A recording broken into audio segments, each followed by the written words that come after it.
E aí pessoal, bem-vindos, eu sou o professor Pinguim. Essa semana temos um tema novo para discutir nesse nosso canal, que toda segunda-feira está aí lançando um novo vídeo para falar sobre como a matemática tem coisas interessantes, como a matemática tem coisas bonitas, como a matemática tem coisas úteis. E nessa semana vamos começar um tema novo, que são bases numéricas. Não confundir com bases de álgebra linear. Bases de álgebra linear eu até pretendo falar algum dia, mas não hoje. Bases numéricas, resumidamente, são um conceito que a gente usa para contar números. A gente está acostumado a contar as coisas fazendo grupos de 10 em 10, que o nosso sistema decimal, dizem os historiadores, que ele é criado no fato de que a gente usa os dedos para contar. Então a gente conta até 10 e a partir disso a gente passa uma casa para cima. Você começa a contar 0, 1, 2, 3, 4, 5, 6, 7, 8, 9. No 10 você muda um dígito para frente. Esse dígito para frente, pulando a cada 10 posições, acaba formando a nossa base decimal. E aí, quando você junta 10 dezenas, você pula uma casa, vai para centenas, você junta 10 centenas, você pula, vai para milhar. Mas não necessariamente a gente precisa usar 10 como sendo a nossa base de numeração. A gente pode usar outros conceitos. E é sobre esse tema que eu quero falar no vídeo de hoje. Bora lá? Vamos começar? Vamos falar sobre bases numéricas, começando com um conceito mais básico, que é a base decimal. É a base que a gente usa. A gente costuma apresentar os números, pelo menos os inteiros, sempre usando 10 símbolos e combinações desses 10 símbolos para representar esses números. 0, 1, 2, 3, 4, 5, 6, 7, 8, 9. A gente pode mudar a fonte, a gente pode mudar a letra de uma pessoa para outra, mas oficialmente são esses símbolos que a gente usa para representar todos os números, pelo menos os inteiros. E se a gente vai pegar algum número grande que eu digo maior do que 10, como por exemplo 780.381. Esse número ele é gerado por uma combinação desses dígitos. Ele tem um 7, 2 8, um 0, um 3 e um 1. E os outros dígitos não aparecem nenhuma vez. Quando a gente tem esse número representado, a posição do dígito indica o valor que ele tem na nossa numeração. Isso é uma coisa que você já sabe, mas talvez você não sabe que sabe. Que é uma coisa que geralmente você passa a primeira e a segunda série inteira com a sua professora, seu professor lá, tentando ensinar você aquele negócio de uma maneira suave. Nesse número que eu mencionei antes, para ser o nosso exemplo, 780.381. O valor que cada dígito representa tem a ver com a posição dele, considerando o número como um todo. Vamos olhar só o último dígito. Esse 1 no último dígito, ele está na casa das unidades, ele representa uma unidade. Que em termos de matemática é a mesma coisa que 10 elevado a 0. O dígito 8, que está na segunda posição, lembra que a gente vai contar as posições da esquerda para a direita. Esse 8 que está na segunda posição, ele está na casa das dezenas e vai representar 8 dezenas. Ele na verdade representa 80, não só 8. E ele é 8 vezes 10 elevado à primeira, colocando isso na base decimal. O terceiro dígito, esse 3, ele está na terceira casa, ele representa centenas, e ele vai representar 3 vezes 10 elevado ao quadrado. Do mesmo jeito, o próprio zero, mesmo zero oficialmente não tendo valor, essa posição indica que você tem 0 vezes 10 ao cubo. Tem 0 milhares nesse número. O outro dígito 8, diferente do primeiro, pela posição dele ser diferente, ele representa uma quantidade diferente. Ele está na quinta casa, ele vai representar uma dezena de milhar. Então a gente tem 8 vezes 10 a 14. E nesse caso, o nosso último dígito, 7, ele está na casa das centenas dos milhares. Ele representa 7 vezes 10 a quinta. Ou, resumindo, se a gente for pegar esse número e escrever ele todo usando essa notação, a gente vai entender este número, a gente vai entender a quantidade deste número, lendo ele sempre da esquerda para a direita. E como a nossa base é uma base 10, todos os dígitos eles estão multiplicando uma potência de 10. O primeiro dígito é 1 vezes 10 elevado a 0. O segundo dígito, 8 vezes 10 a primeira. Depois 3 vezes 10 ao quadrado, 0 vezes 10 ao cubo, 8 vezes 10 a quarta, 7 vezes 10 aqui. Totalizando isso, a gente tem a nossa quantidade. O fato da gente usar esse 10 é o que faz a gente ter a base decimal. Esse 10 ele é a base, literalmente, do que a gente está criando. Escrevendo com um pouco de formalismo matemático, se a gente tem um número que tem dígitos D0, D1, D2, D3, até o último dígito chamado DK. A gente vai representar um número sempre com D0 sendo o dígito mais à esquerda, D1 logo depois dele, depois D2, lendo ele neste sentido aqui. E esse número ele vai representar a quantidade D0 vezes 10 elevado a 0, D1 vezes 10 a primeira, D2 vezes 10 ao quadrado, até dk vezes 10 elevado a k. Um detalhe que eu já devo ter mencionado em alguns dos meus vídeos passados, infinito não é um número. E como os números são todos finitos, a quantidade de dígitos dele, quando ele é inteiro, vai ser finita também. Essa conta sempre vai ter fim. E um detalhe importante é que na nossa base decimal, você vai ter 10 opções para esses dígitos. Mas e E se a gente usasse uma quantidade diferente de símbolos? Você pode representar números, você pode representar quantidades usando uma quantidade diferente de símbolos, que não necessariamente sejam 10 símbolos de 0 a 9. Você pode inclusive usar mais que 10 ou menos que 10, dependendo de como você quer trabalhar com eles. E existem registros históricos de povos que desenvolveram bases diferentes porque elas faziam sentido para eles. Os babilônicos eram conhecidos por usar a base 60 e existem povos da era pré-colombiana que usavam a base 12. Em vez de eles usarem os dedos para contar, eles usavam os espaços entre os dedos para contar. Então eles contavam com os 4 dedos, com exceção do dedão, e eles iam apontando 1, 2, 3, 4, 5, 6, 7, 8, 9, 10, 11, 12. E para eles fazia mais sentido calcular na base 12. Tem vantagens em relação à base 10 e tem desvantagens também. Só para ilustrar o conceito de como seria uma base diferente, a gente poderia usar 7 como sendo base. Eu escolhi 7 para esse exemplo justamente porque é uma base muito esquisita. Para a gente representar um número da base 7, a gente precisa usar só 7 símbolos. A escolha mais natural para escolher os 7 símbolos seriam os jogos que a gente já está habituado para representar. Que em vez de 0 a 9, a gente vai de 0 a 6 para ter 7 símbolos. Então, nesse caso, se a gente tem esse número 4621 representado na base 7, o valor que ele representa vai ser dado em função da base 7. A gente, em vez de usar potências de 10 para os dígitos, a gente vai usar potências de 7. Então, esse número, esse símbolo, parênteses, com um índice embaixo, ele indica a base que a gente está trabalhando. Então, isso a gente vai ler como 4621, representado em base 7. O dígito mais à esquerda, 1, está multiplicando 7 elevado a 0. O segundo dígito vai multiplicar 7 elevado a 1. O terceiro dígito, meia dúzia, vai multiplicar 7 ao quadrado. E o último dígito vai multiplicar 7 ao cubo. Este cálculo, a gente pode fazer as contas. 7 elevado a 0 dá 1.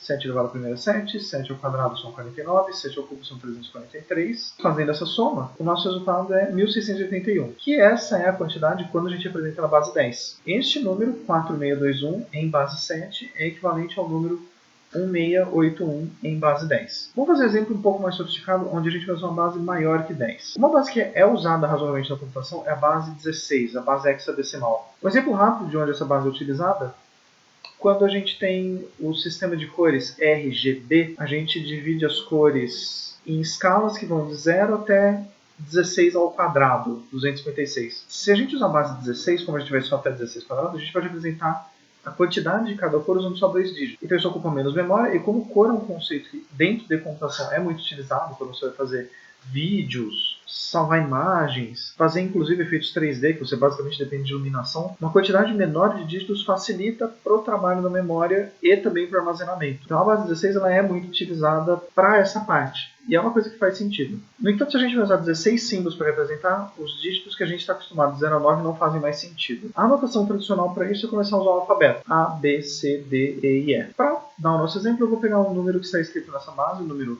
7A4 na base 16. Ele vai representar a quantidade dada por. O nosso 4 na casa mais à esquerda multiplica 16 elevado a 0, porque agora a nossa base é 16. Próximo dígito A, ele vai multiplicar A vezes 16 elevado a primeira. E 7, o último dígito, vai multiplicar 16 ao quadrado. Um detalhe interessante é que a nossa quantidade representada aqui por A, ela, por estar na 10ª posição, vai valer o que seria o equivalente ao decimal 10. É meio esquisito a gente ter um único dígito que esse único dígito represente 10. Mas para bases maiores que 10, isso vai ser um conceito comum. Para fazer a nossa conversão, a gente vai trocar o A por 10. E aí, feita essa conta, o resultado equivalente em base decimal vai ser 1956. E agora, a base mais importante de todas, com exceção da decimal. A base binária, base 2. Graças aos computadores, a base binária é a coisa mais utilizada, com exceção da própria base 10, que é que a gente usa desde criança, que a gente aprende desde a pré-escola, como trabalhar com ela. A base binária, por você só ter 2 opções de caracteres, já que a base é 2, e a gente vai usar a escolha tradicional, ela é representada apenas por zeros e uns. Em computação, isso é muito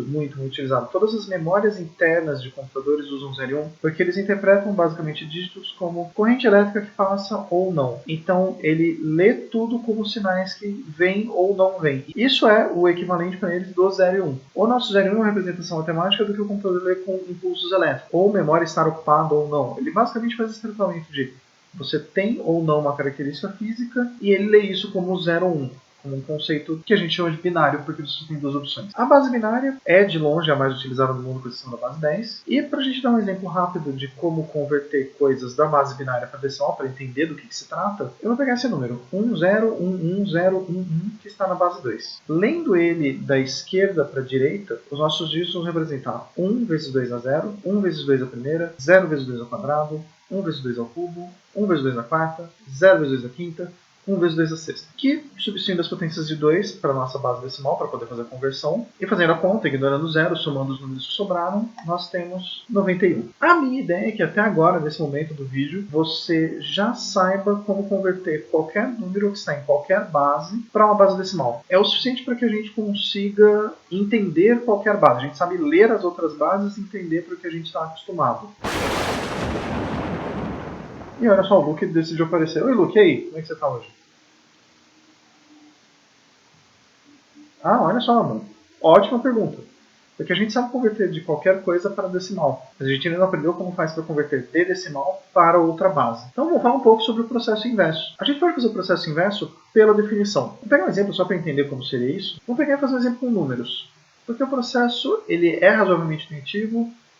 A escrita formal dele é muito chata, mas com exemplos numéricos ele é bem razoavelmente fácil de entender. E com exemplos numéricos ele é razoavelmente fácil de entender. Vou começar com esse aqui, 865, escrito na base 10, 865. Eu quero converter ele para a base 7. A minha escolha nesse exemplo para usar a base 7 é justamente porque ela é uma das mais difíceis de trabalhar. O exemplo vai ficar melhor se a gente aprender já com uma coisa difícil. E as outras coisas que são fáceis a gente tira de ler. Para facilitar, eu vou escrever um rascunho rápido aqui, escrevendo todas as potências de 7 que são menores que esse número 865. Então, 7 elevado a 0 é 1, 7 elevado a primeira é 7, 7 ao quadrado vale 49, 7 ao cubo vale 343. Tendo isso em mente, mesmo sem fazer muitas contas, a gente já pode dizer quantos dígitos vai ter essa resposta. Porque como a maior potência nossa que cabe dentro desse número é 7 elevado ao cubo, e 7 elevado ao cubo vai ficar no quarto dígito, porque a gente começa a contar do zero, eu tenho certeza que a nossa resposta vai ser um número de 4 dígitos. Isso já ajuda a gente a começar a trabalhar e saber o tamanho do trabalho que a gente vai ter. Usando a nossa definição, já que a maior potência de 7 que cabe dentro desse número, 865, é 7 ao cubo, eu vou ver quantas vezes ela cabe. Isso é basicamente fazer a divisão. Fazendo a divisão, ele vai caber 2 vezes, e vai deixar um resto de 179. Isso quer dizer que nosso último dígito, nosso quarto dígito, vai ser 2, porque esta quantidade de 7 ao cubo cabe 2 vezes em 865. Pegando o resto, agora a gente vai analisar os outros dígitos. Esse número 179, a maior potência de 7 que cabe dentro dele é 7 ao quadrado, também pensando com 49. E fazendo a divisão, a gente vê que ele vai caber exatamente 3 vezes. Cabendo ele 3 vezes, o penúltimo dígito vai ser 3. Além disso, o resto que ele deixa, 32, a gente pode trabalhar para ver quanto vai ser o próximo dígito. Aí a próxima potência cabe a 7 elevado à primeira, ela cabe 4 vezes e deixa o resto 4. Ela cabendo 4 vezes, o próximo dígito vai ser 4. Do resto, e o resto 4 cabe 4 vezes em 7 elevado a 0, que é 1, e o dígito restante vai ser 4. Então, a gente pode escrever este número, 865, na base 10, usando a base 7 como sendo 2 vezes 7 ao cubo, 3 vezes 7 ao quadrado, 4 vezes 7 à primeira, 4 vezes 7 elevado a 0. E pegando os dígitos representados pelas posições respectivas dele, a gente tem o número 2344 na base 7. E olha só, o Luke apareceu de novo. Tadinho, ele achou que esse negócio era difícil.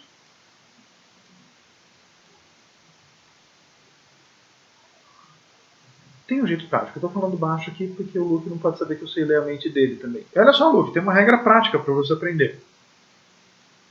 Que bom que você vai ficar aqui para ver isso. A regra prática ela é uma versão rápida do que a gente tinha feito pela definição. Quando a gente fez pela definição, basicamente o nosso processo ele era pegar o número, dividir por 7, pegar o resto, dividir por 7, pegar o resto, dividir por 7, pegar o resto. A regra prática é basicamente a gente fazer isso com um pouco mais de dinâmica, um processo mais dinâmico, mas que no fundo é o mesmo processo. Então, vamos fazer o mesmo número para verificar que vai dar o mesmo resultado e vamos dividir esse número por 7. A divisão não é um processo tão complicado, 807, o resultado vai ser 123 e o resto é 4. Vamos pegar e repetir o processo. 123 dividido por 7, o resultado será 17 e o resto é 4. 17 dividido por 7 dá 2 e o resto é 3. 2 dividido por 7 dá 0 e o resto é 2. A partir daqui, se a gente ficar seguindo, o resultado vai ser sempre 0. Matematicamente, isso representa que os dígitos que você for colocar à direita vão valer 0. Não deixa de ser verdade, mas meio que não serve para nada. Como se eu fosse tentar descrever meu patrimônio começando com 0 trilhões, e 0 bilhões, e 0 milhões. Não está errado, só não serve para nada. Então a gente poderia até seguir essa conta, mas ela deixaria de ser útil. Os nossos restos, 2, 3, 4 e 4,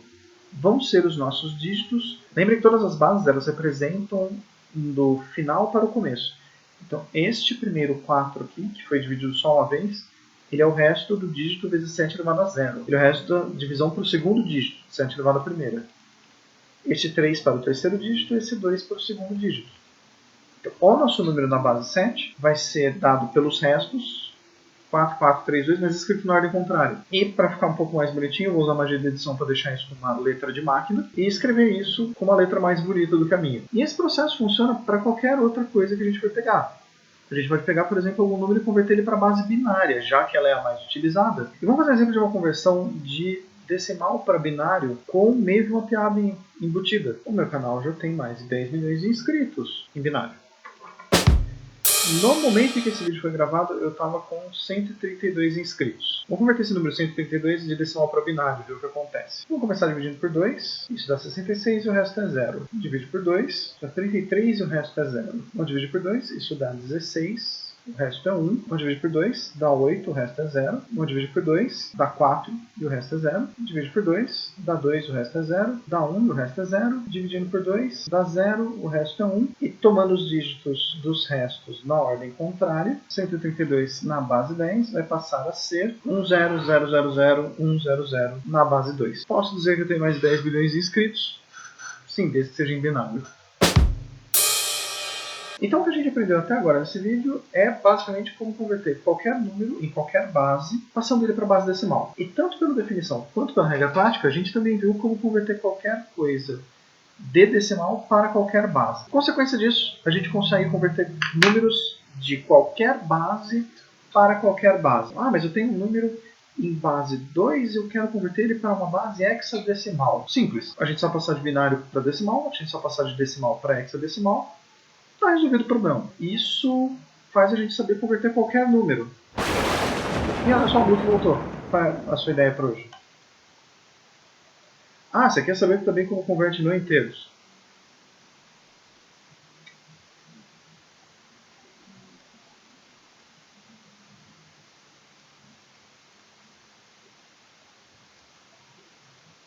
Então, acho que isso fica melhor no próximo vídeo, porque a gente já gastou bastante tempo hoje. Mas, pela ideia que o Luke deu pra gente, acredito que seja um bom tema pro vídeo da semana que vem.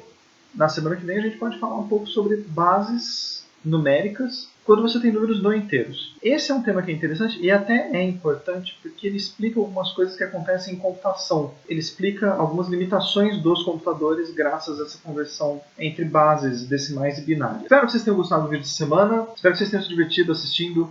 Eu me diverti pesquisando, gravando e criando esse vídeo. Se vocês quiserem entrar em contato comigo, tem os comentários, vocês podem deixar embaixo, eu respondo os comentários. Também tem aqui do meu lado, passando o meu e-mail, se vocês quiserem entrar em contato comigo por e-mail também.